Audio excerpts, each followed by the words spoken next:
You can only be excellent at English if you are excellent at prepositions. Learn, study and practice using the 70 preposition rules in this video. First, let's look at some rules to do with the position that you should place a preposition. Now, the usual position is that the preposition goes before the noun phrase, and that means before the article as well. Such as in this example, please take me to the station. To is the preposition, the is the article, station is the noun. But it's not always in this position. If the question word is the object, the preposition goes at the end of the question. For example, where are you travelling to? I'm travelling to the station. To is the preposition, but it goes at the end of the question because where is the object? How do we know? Because where represents the station in the answer, which is the object in the answer sentence. Also, if the context is known, everything can be omitted in informal English except the question word and the preposition. For example, I'm travelling. Where to? To the station. So we've omitted where are you travelling to, we've omitted the bit in the middle, are you travelling, and we've just said where to because we know what the person means. All we need to know here is where is what the person's interested in knowing, and to represents the direction through the preposition. So where to is enough here, question word preposition. If the preposition is something happening to the subject, it can come after the verb without a noun. So he was spoken to. To refers to him here. It's a passive form. So because he is the noun affected by the preposition, we can have the preposition on its own here at the end of the sentence with nothing else afterwards. And also prepositions can come after infinitive complements. So here I need someone to speak to. To speak is an infinitive complement because it is complementing someone. And to is the preposition that it all relates to. I need someone to speak to. Next, some rules for prepositions with relative pronouns. When the relative pronoun is the object of the sentence, a preposition can go at the end of the relative clause. It's similar to what we looked at with question words earlier. So this is the person who I spoke to. Now, who is the object because it refers to person, and person is the object of the original sentence. This is the person. Person is the object. And who obviously relates to person, which is the object. So again, as with the question word, we could put the preposition at the end. Who I spoke to. So to is directed at the object, the person here. It can go at the end on its own. In a formal situation, the preposition can go before the relative pronoun. This is the person to whom I spoke. It's similar to who I spoke to, but being more formal, we put to before the relative pronoun. And now for prepositions of manner, the way that we do things. By is a preposition of manner that means achieved through. She took her son by the hand. How did she take her son? By the hand. The action took her son was achieved in this way. The hand. By the hand links that to took her son. With can mean something that you use. She wrote her name with a pen. The pen was used to write her name. So with is the preposition that links a pen to the action that a pen is used to achieve. As can mean in the same way. She has been trained as a teacher. You could have said she has been trained to be a teacher. As means in this way. And for can introduce a purpose. She has been working for a top school. So a top school needed her, a top school used her. And she has been working, and the purpose was that the school, the top school, wanted her to work for them. So she has been working for a top school. That was the purpose that she worked for. In can be introduced the way in which something is done. She teaches how? Well, in an outstanding way. You could have replaced this in many ways. She teaches in an interesting way, in a slow way, in a fast way, in a loud way, in a quiet way. So in introduces the way here that she teaches. Via or via can mean formally saying the means by which something is achieved. She qualified via a specialist training college. This was the means that she used to qualify. She went to a specialist training college and then she qualified. Now for prepositions of movement. To can be used to mean in that direction. We went to school. That means we travelled in the direction of school until we got there. Into means to move to a particular building or space. At the start of school, the children entered into the classroom. They moved from outside, and then after they moved, they were inside. Into describes that movement. Onto means move something to the top of another thing. So I get into the classroom, my table is in front of me. What do I do with my books? I put my books onto the table. They were not on the table and I moved them and now they are lying on top of the table, touching the surface below. From means where the movement started. That's one meaning that from can have as a preposition. There are others, but when it comes to movement, this is how from works. Children came from homes in the local area. So they were in their homes and then they moved out of their homes to school. Where did they start? The homes. So they came from homes. Out of can mean move from a particular building or space. The children came out of the room for break time. So out of, first of all, they're in the room. During break time, they're not in the room. What happened? There was a movement out of the place. Off can mean ending travel on transport where you can stand. So we got off the bus at our stop. There's two equal opposites here, and we'll look at the opposite later in the video.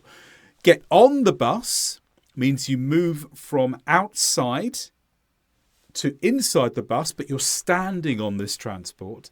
Get off the bus, you were standing on the transport and you leave it. Now, of course, some buses you can sit down on, but the point here is that it is possible to stand on a bus. Similarly with a train, a ship, a plane, anywhere where it is actually possible to stand up when you're not sitting down. Up means move in an above way. I went up the stairs to the school entrance. So here the school entrance perhaps was on the ground level and the entrance is the land before the school is at ground level. The entrance is a little bit higher, so there are some stairs. So the movement is in an above way. It goes to above where you were. So we use up for that. Across means travel over something. I walked across the field to get to my classroom. So you walked and there was a field that you needed to travel through to get to the classroom. What do? You walk across it. You travel over it, your feet touching it as you go. Down means move in a below way, so the opposite of up. So at the end of the day, I came down the stairs to get to the school canteen. The school canteen, the place where you eat at school, was on a lower floor than your classroom, so you had to do a down movement. I walked through the hallway to get to the dining room. Through means travel within something. So it's similar to across, but the difference here is that there is an area that is restricted in some way that you move along to get there. So across and through are similar, but through means there's some sort of passage or object or obstacle that you go from one side to the other before you finish in the place you need to be. Across is just simply more generally moving in an area from one place to the other side. And finally, around. With around, you walk to the side of something in the way of your journey. For example, I walked around the tables to get to my seat. I'm here. My seat is here. There's something in the way. I cannot walk in a straight line, so I have to go around. When you can't walk in a straight line, you have to go in a curve. You have to go around something blocking your path. Okay, let's go on to prepositions of place. And this is the longest section because there are lots of options when it comes to prepositions of place. Starting with using in for contained spaces. The pen is in the box. So imagine a pen. You look in the box, you see a pen. It's contained by sides. So it's in the box. Now, if you are in weather conditions, then we use in. I love walking in the rain. So imagine you're walking outside your house through a field or across a field, and some sort of weather happens. There's rain coming down, the rain's all around you. You say you're in the rain. If it's snow, you're in the snow. If you're in fog, you're in the fog, if there's fog. So weather types, and they all surround you, you're in it. With distances, we often use in. In 2 miles, you'll reach the station. And many places with problems start with in. In prison, in hospital, in danger. My dog is in danger. Doesn't always work, but it's a very common pattern that you'll find places with problems start with in. You could use at for speeds. She drives at 50 kilometers per hour. You wouldn't say she drives in 50 kilometers per hour or drives on 50 kilometers per hour. At 50 kilometers per hour. Use on for connection to surfaces. The picture is on the wall. So what counts here is that there is some sort of connection, that something is touching. Often we use on when something is above something else, but it can be for any reason when there is touching of to the surface. Also, on is often used with journeys. For example, we are going on holiday. This means the journey is in progress. But there are some complications with prepositions of place where it's more difficult to choose between the two. Look at the example here. Where are you? Oh, somewhere in the town. Now, in the town means the general location of the town. I'm not being particularly precise. I'm just saying this area in the town.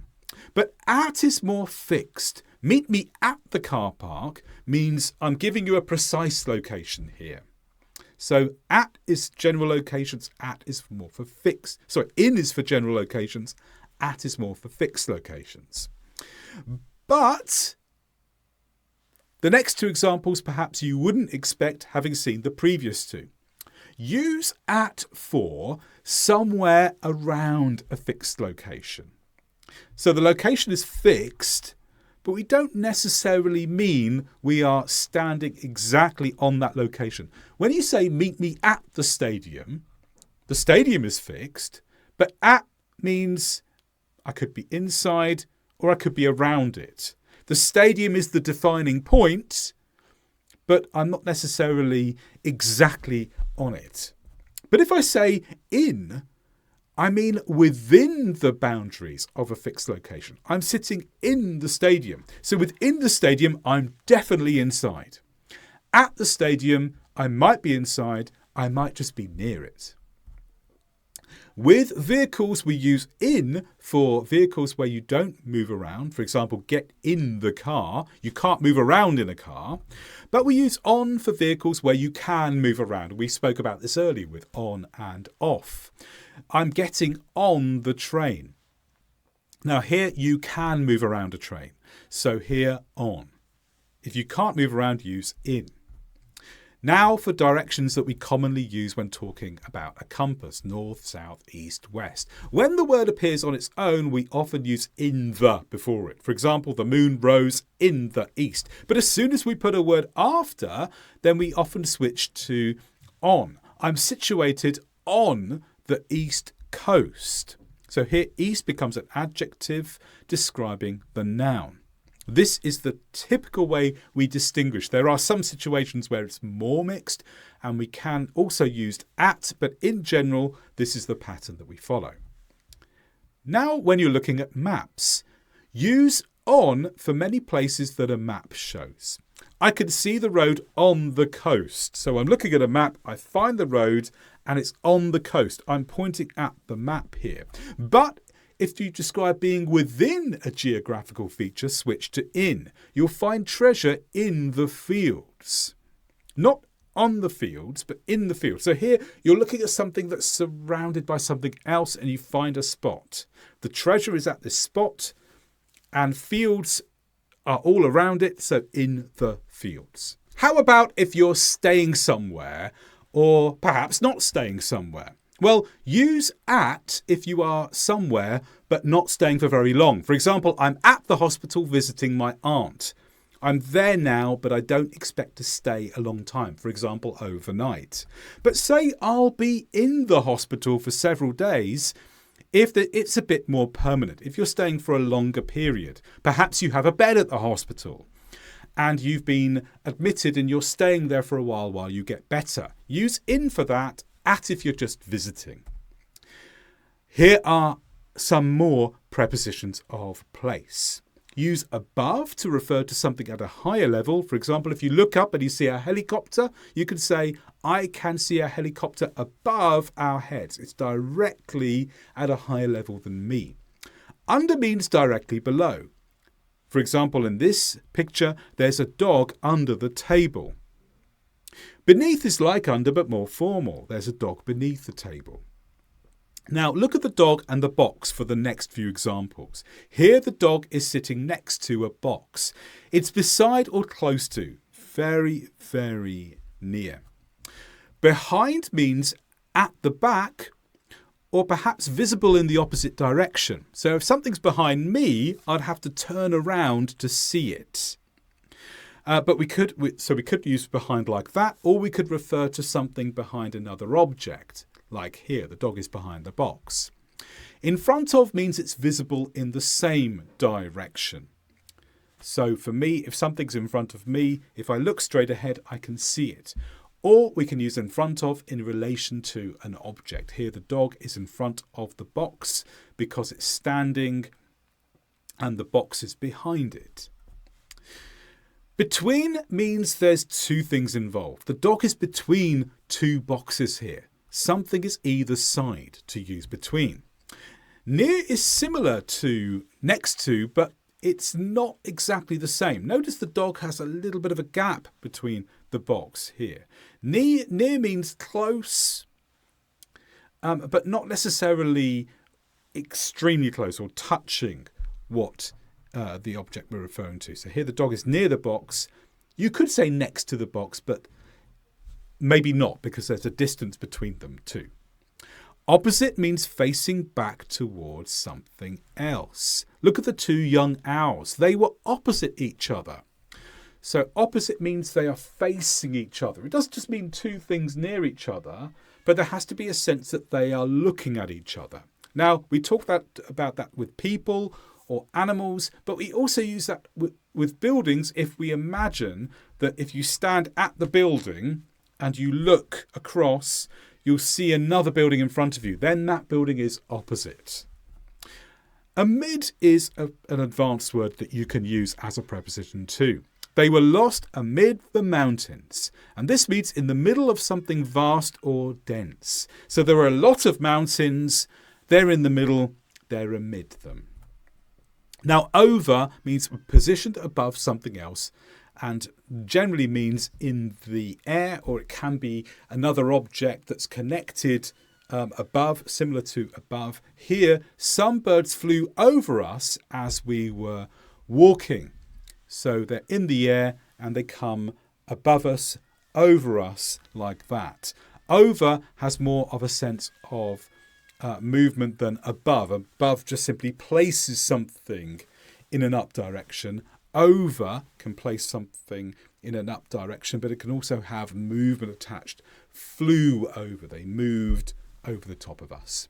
And around can mean in the area in an approximate sense. For example, we'll be waiting somewhere around the city centre.